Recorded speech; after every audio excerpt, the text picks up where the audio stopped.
What happens when we die? This is perhaps the oldest question we have ever asked ourselves.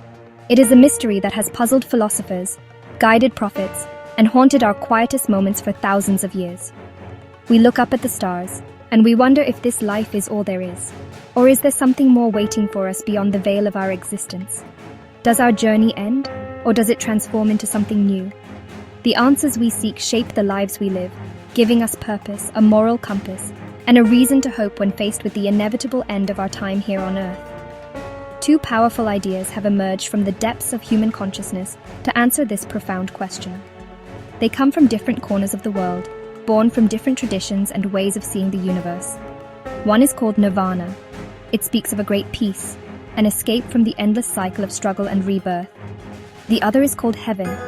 It promises a glorious ascent, a joyful reunion in a paradise beyond our wildest dreams. Both offer a final destination for the human spirit, but they point us in very different directions. Is our ultimate goal to escape this world, or to ascend to a better one? These concepts are not just stories we tell our children in the dark. They are blueprints for how to live. They inform our understanding of good and evil, our relationship with ourselves, and our perception of suffering. They ask us to consider the very nature of who we are. Are we a collection of desires and attachments that must be released? Or are we an eternal soul destined for a relationship with a divine creator? The path we believe in determines the steps we take each and every day, guiding our actions, our thoughts, and our hearts toward a final, ultimate truth.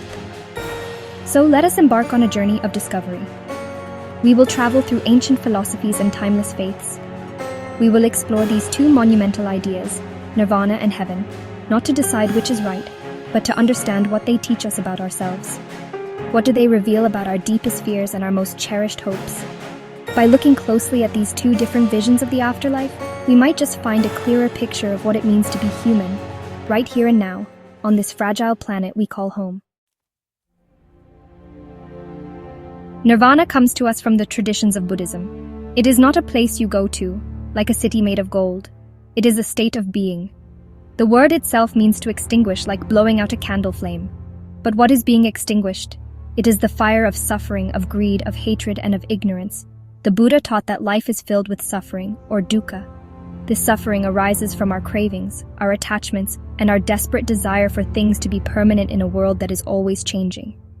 Nirvana is the ultimate freedom from this cycle of pain and wanting. To reach this state of profound peace, one must walk the Noble Eightfold Path. This is not a physical road, but a guide for living a mindful and compassionate life. It involves cultivating right understanding, right thought, right speech, and right action. It teaches us to be present in every moment through practices like meditation and mindfulness.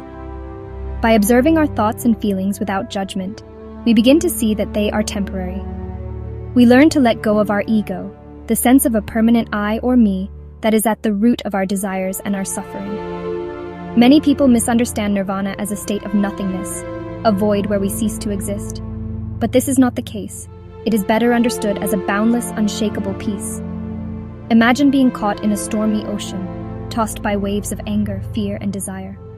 Reaching nirvana is like finally reaching a calm shore. The storm is gone, the water is still, and you are free. It is the end of the struggle, not the end of awareness. It is a state of pure consciousness, liberated from the chains of the self and the endless cycle of death and rebirth known as samsara.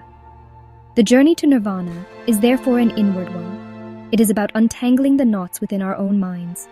It does not require a savior or a god to grant it to you. It is a potential that exists within every living being, waiting to be realized through self-discipline, wisdom, and deep contemplation. The final destination is not a reward given after death, but a reality that can be experienced right here in this life. It is the ultimate escape, not from the world, but from the prison of our own making, into a state of perfect and lasting serenity. In stark contrast to the inward journey of nirvana, we have the concept of heaven. This idea is a cornerstone of the Abrahamic religions, such as Christianity, Islam, and Judaism. Heaven is not a state of mind, but a very real place. It is described as a paradise, a kingdom of eternal joy and light where there is no more pain, no more sorrow, and no more death. It is the ultimate destination for the faithful soul, a place where we are finally made perfect and whole. It is seen as our true home, a place we were always meant to be. The path to heaven is fundamentally different from the path to nirvana. It is not achieved solely through self-discipline or personal insight. Instead, it is seen as a gift, a grace bestowed upon humanity by a loving, all-powerful God. In Christianity, for example, entrance to heaven is granted through faith in Jesus Christ, whose sacrifice is believed to have paid the price for human sin. In Islam, it is reached through submission to the will of Allah, demonstrated by faith, prayer, charity, and good deeds. It is a path of devotion, of relationship, and of divine assistance. What awaits the soul in heaven? It is the promise of reunion. A reunion with God, the source of all love and creation. It is also often seen as a place where we will be reunited with loved ones who have passed before us. Life in heaven is not about extinguishing the self, but about perfecting it in the presence of the divine. The individual soul, with its memories and personality, continues to exist. It experiences not the absence of desire, but the fulfillment of all righteous desires in a state of eternal worship and blissful communion with its Creator. Therefore, the journey to heaven is an upward one, an ascension. It is a path of faith, obedience, and hope in a power greater than ourselves. Suffering in this life is not something to be escaped from through detachment, but something to be endured with faith, seen as a test or a trial that prepares the soul for its eternal reward. The ultimate goal is not to be free from the self, but to bring the self into a perfect, loving relationship with God for all eternity. It is a promise of ultimate belonging and everlasting joy. When we place nirvana and heaven side by side, we see two very different answers to life's biggest questions. The core difference lies in their view of the self. For Buddhism, the self, or ego, is the source of all suffering. It is an illusion that we must see through and let go of.